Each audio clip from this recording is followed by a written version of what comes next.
Bienvenue sur DocuDécryptage.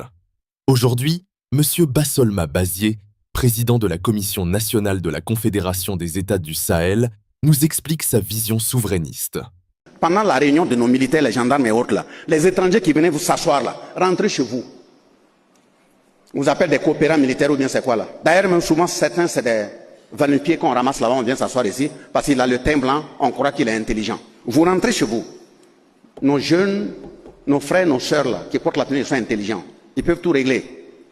Mais avant de le faire, on informe votre patron, votre père, là, que nous, on va changer de partenaire.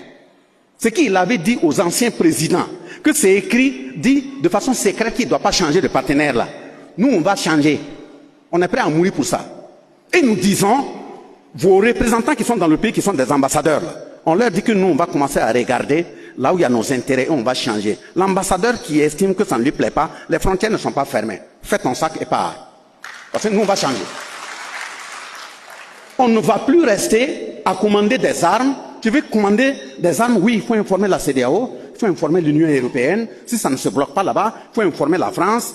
Et quand la France estime que vraiment elle n'a pas intérêt, elle met son droit de veto en écrivant à là où vous avez commandé l'arme là, c'est pas la peine de livrer les armes. Vous partez dans les banques pour prendre un prêt, pour payer des armes, on dit non, eux ils ne donnent pas des prêts pour payer des armes létales, des objets létaux. Ah bon, c'est pas des moustiques qui meurent ici.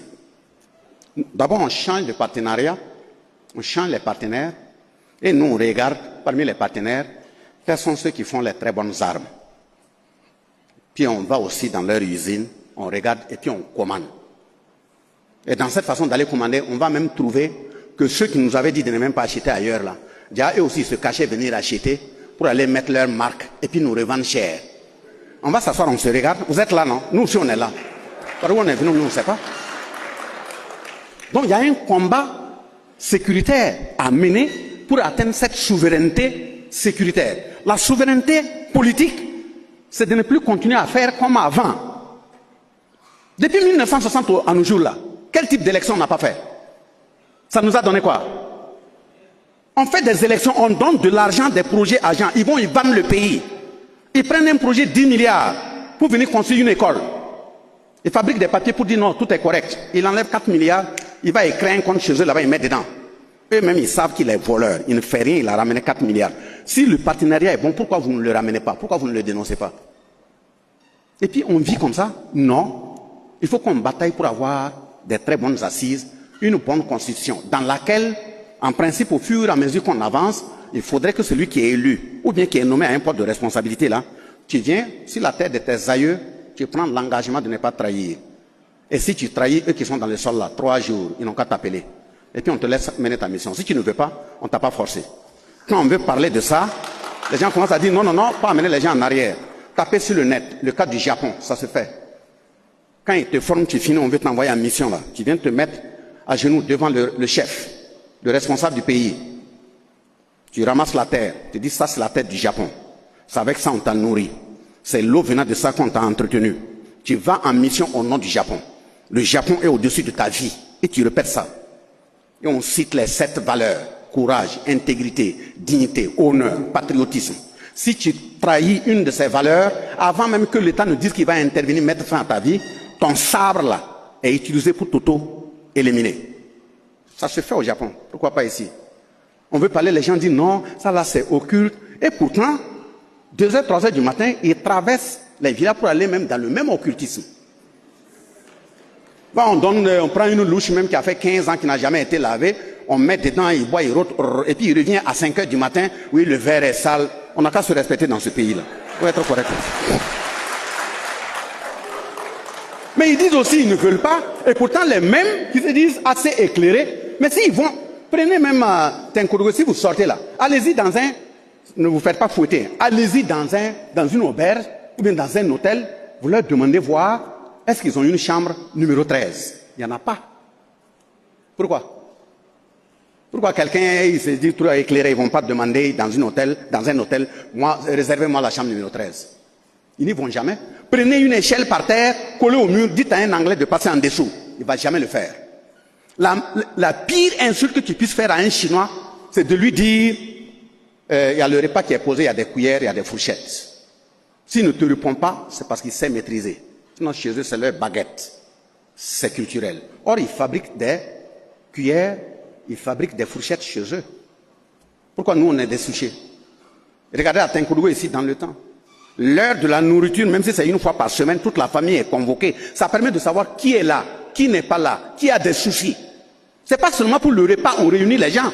Ça permet de contrôler, de s'entraider, qui a des difficultés. Parce que si on dit que tel jour à midi, tout le monde, toute la famille, quelle que soit ta richesse, vous devrez revenir manger ensemble. Prépare la nourriture, vous êtes assis autour du plat. Toutes les mains sont lavées. Le plus petit tient le plat. Les mains voyagent et puis elles reviennent. Quand ça sort, tout le monde est consolidé. La fraternité se renforce. La discipline aussi se renforce parce que même s'il y a un seul morceau qui est posé au milieu du plat, personne n'est fou d'aller toucher à ce morceau tant que le plus âgé n'a pas encore pris ça à partager à tout le monde. Vous mangez, hein, vous rongez, chacun regarde, mais on tourne autour du morceau. C'est pas de la discipline? C'est ça la discipline. Donc c'est ce combat-là qu'on est en train de mener. Et pour terminer, quand je dis que ce qui reste est grand, ne vous laissez pas tromper par ceux qui donnent l'impression d'être pressés. C'est souvent les ennemis qui les envoient. Oui, vous êtes en train de parler là. Vous allez laisser le franc CFA. Vous allez dire c'est pas pour vous. Votre franc là, vous allez créer quand? Pourquoi on va vous dire? On a dit, c'est nous qui voulons faire notre monnaie. Et on ne sera plus lié à la monnaie coloniale. Le franc des colonies françaises d'Afrique. Tu prends un billet de 10 000 ici à Ouaga, tu descends à Libreville, ou bien en tout cas dans un pays de l'Afrique centrale, c'est pas possible, tu ne peux pas utiliser. Il faut traduire ça en un autre franc CFA. Et vous voulez que nous on reste dans ça? Non. Les chefs d'État disent qu'ils sont en pleine réflexion.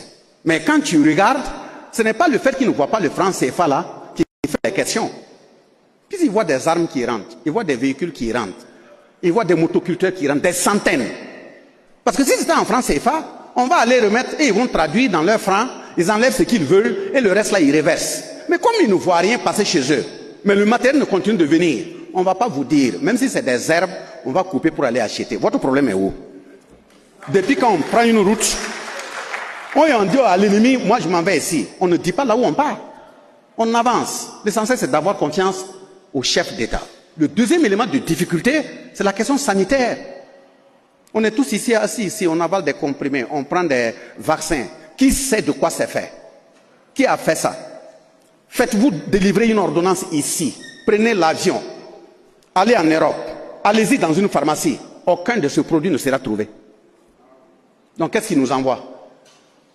C'est eux qui savent ce qu'ils mettent. Ça veut dire après la guerre physique avec les armes, ils peuvent décider de par les produits médicaux là, de nous détruire. On vient, on nous fait des injections, on fait boire des trucs, comment dirais-je, des produits. Mais ça contient, qu'est-ce qui prouve qu'on n'a pas programmé notre mort dans 15 ans, 10 ans? Une certaine tranche d'âge. Qu'est-ce qui prouve qu'on n'est pas en train de programmer la jeunesse, les enfants à une stérilité avancée? Quand on va dans les écoles, on dit oui, il y a les Nord-Plan, il y a planification familiale. Même un enfant qui n'a pas encore même eu un enfant, vous lui placez des éléments, des injections, oui, que c'est pour contrôler la naissance. C'est quelle naissance? C'est pour détruire les Africains de façon programmée à une période. On ne doit pas l'accepter. Voilà pourquoi le chef de l'État a dit, on va retourner petit à petit, non seulement à faire la plantation des plantes médicinales, et puis aussi, il faut que techniquement, ceux qui étudient à l'extérieur, quand ils vont revenir, on commence à fabriquer nos propres produits. Et mieux, il faudrait que dans les hôpitaux, on associe maintenant nos parents qui sont très bien avancés dans le traitement médical au niveau traditionnel. Il faut les associer. Ce n'est pas des mécréants, ce n'est pas des gens qui ne connaissent rien. Parce que quand vous me dites, oui, on a envoyé un vaccin, moi je dois, ouais, il y a telle maladie là, c'est eux d'abord qui rentrent dans leur laboratoire. Ils fabriquent leurs microbes. Ils viennent, ils les essaient chez nous. Et puis maintenant, ils envoient un produit. Peut-être le produit même est plus dangereux que le microbe. Et on vient, on dit, oui, bon, si tu dois voyager, il faut qu'on t'injecte ça. Et puis ils prennent le nom d'un grand-père chez eux là-bas, ils mettent là-dessus. On amène des vaccins ici, oui, Johnson & Johnson, et Melinia, je ne sais même pas comment ça s'appelle. Peut-être Johnson même, vous croyez que quelqu'un qui était peut-être un vagabond, un criminel, qui est mort même en prison, on prend son nom, on met sur un vaccin. Toi, on vient t'injecter et tu veux être quelqu'un? Tu peux être quelqu'un. Donc, ce qui fait que quand on vient, on dit oui, on va t'injecter, et puis même, il te donne des conseils, oui, il faut prendre. Quand tu dois injecter ça là, pour que le médicament puisse correctement agir, bon, il ne faut pas manger ceci, et si tu veux manger, il faut manger à telle heure, tu dois faire 1 semaine, 2 semaines sans prendre l'alcool. Quand ils disent comme ça là, il faut bien noter, c'est ça qu'il faut aller prendre pour détruire leur dose. Détruire leur dose. On dit oui, Johnson & Johnson, oh oui, il faut vacciner. Oui, mais tu dois faire 2 semaines sans boire l'alcool. C'est pas grave, vaccine. Si moi je sors là, prochain maquis là, je m'arrête 2 bouteilles. Et puis je continue. On va continuer. Donc voilà pourquoi le chef de l'État dit, côté médical là, on doit aller dans ce sens. Il faudrait qu'on sache ce qu'on utilise comme produit sur nos parents. L'autre élément qui suit, c'est la question alimentaire. Qu'est-ce que nous mangeons? Vous voyez, on prend un petit plat de riz comme ça, on met dans une grosse marmite, ça se remplit. Il y avait quoi dans ce petit plat de riz là? Vous êtes sûr que c'est ce qu'ils mangent chez eux? Pas du tout. Des produits périmés qui ne doivent même plus être consommés par des animaux. C'est ça qu'on convoite chez nous pour nous donner.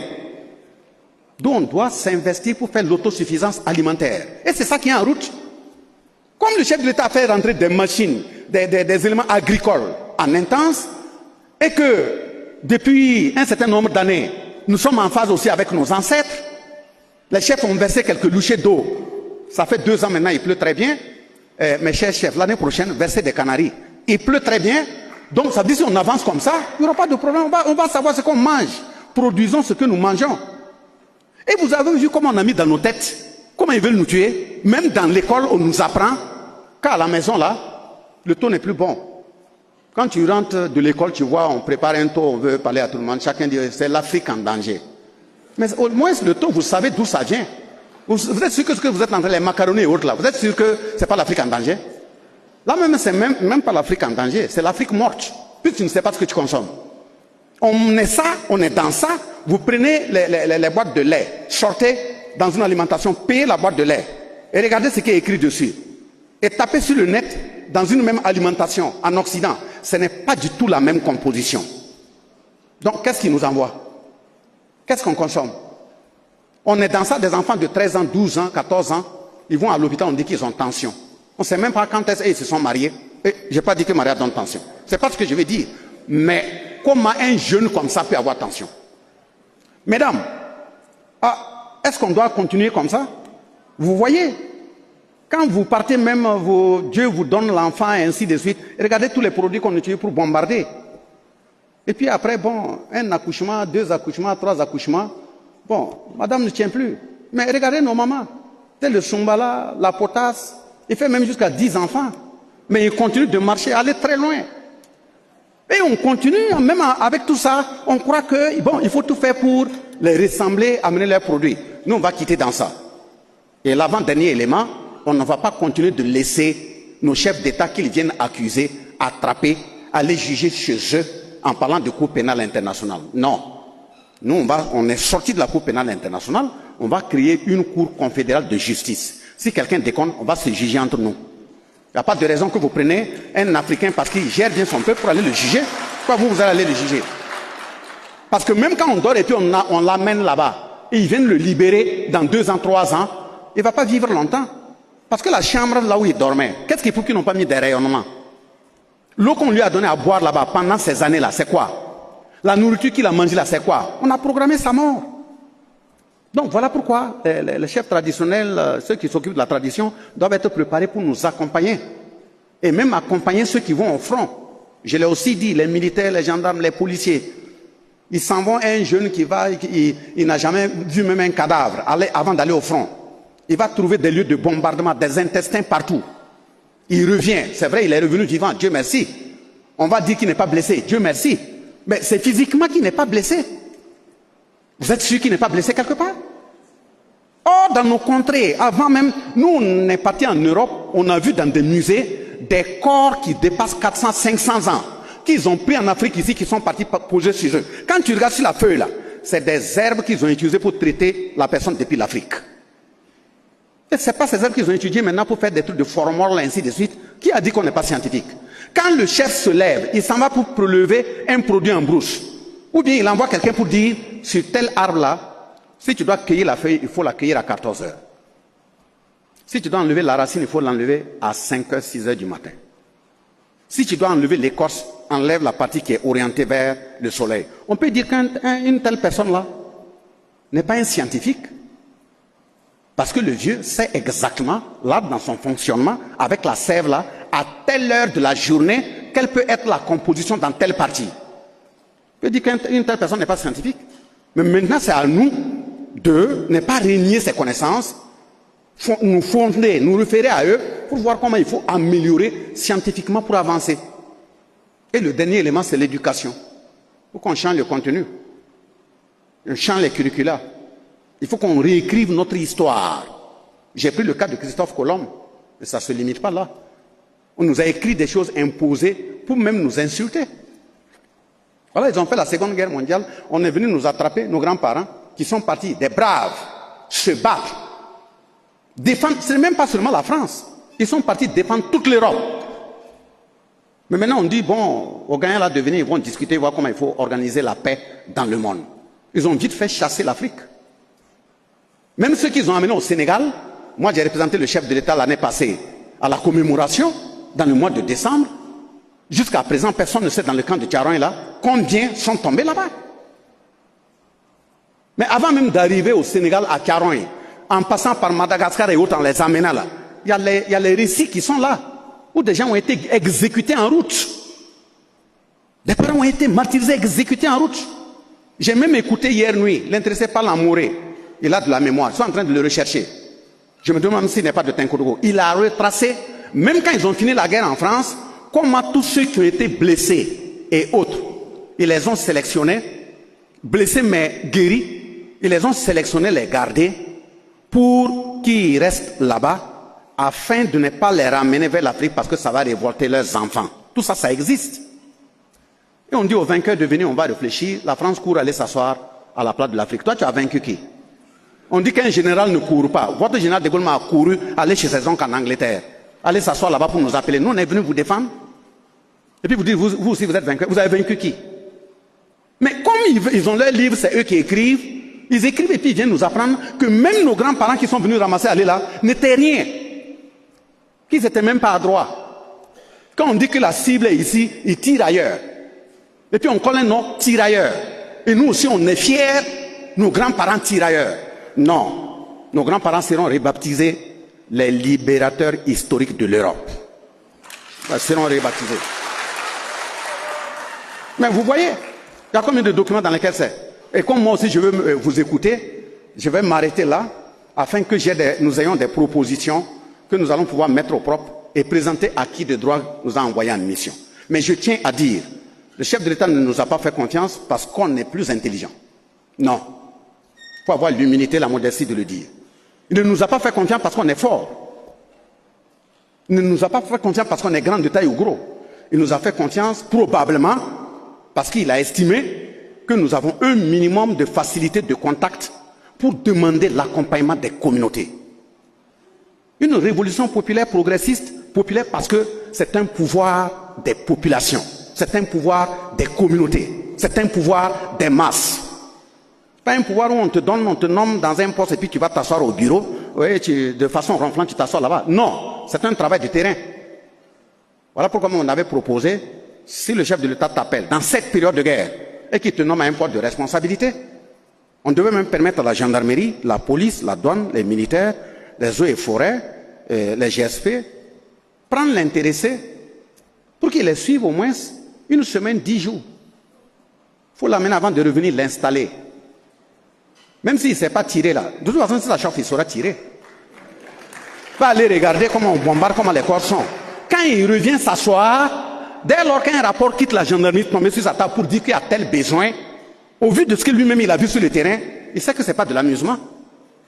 M. Bassolma n'est pas au courant de ça. Donne le temps de croire que bon, tout ce qui vient là, bon, ça peut attendre. Ça peut attendre. La vie des gens est en danger, les gens ne dorment pas. Toi, ça peut attendre. Ils sont combien? On les envoie, on dit c'est pour aller faire 3 mois. Ils se retrouvent à faire 8 mois. La famille est derrière. Et ce qui est très grave, il n'est pas là. Moi, je suis dans ma famille. De l'autre côté, dans sa famille, ça pleure. Je ne suis même pas fichu d'aller voir ce qui se passe. Ce n'est pas à lui d'être au front et en même temps avoir l'esprit de voir si sa famille a mangé ou pas. Et le tout dernier élément par lequel je termine, c'est ça. Vous regardez notre comportement. Je suis assis en famille, des enfants viennent rendre visite à mon enfant qui est leur camarade. Ils viennent nombreux. Et puis un visiteur va venir dire, seulement tes enfants sont combien? Et moi je vais regarder parmi ceux qui sont assis là pour dire oui, ils sont 3, voilà un tel, voilà un tel, voilà un tel. Mais parmi les enfants qui sont en train de me regarder là, certains n'ont plus leurs parents. Que leurs parents sont où? Est-ce que nous ne sommes pas malades? L'enfant est un bien communautaire. Et c'est dit dans la charte de Kurukanfuga de 1236. C'est un bien communautaire. De toute façon, le jour où on va dire que je ne respire plus, ceux qui vont me laver dans la morgue, ceux qui vont me mettre dans le cercueil, ceux qui vont me positionner dans la tombe, ce n'est pas les enfants que j'ai directement mis au monde. C'est ce qui fait, j'ai dit aussi, même quand on va nous enterrer, il faut qu'on fasse attention. On revient, on dit merci à Bassolma, président d'institution. On dit merci à Porgo, directeur de cabinet. On dit merci à M. Sigiré, vice-président, chargé de développement. On dit merci à M. le gouverneur. On doit commencer à dire merci à ceux qui ont creusé et ceux qui ont fait l'enterrement, ceux qui ont fait le travail.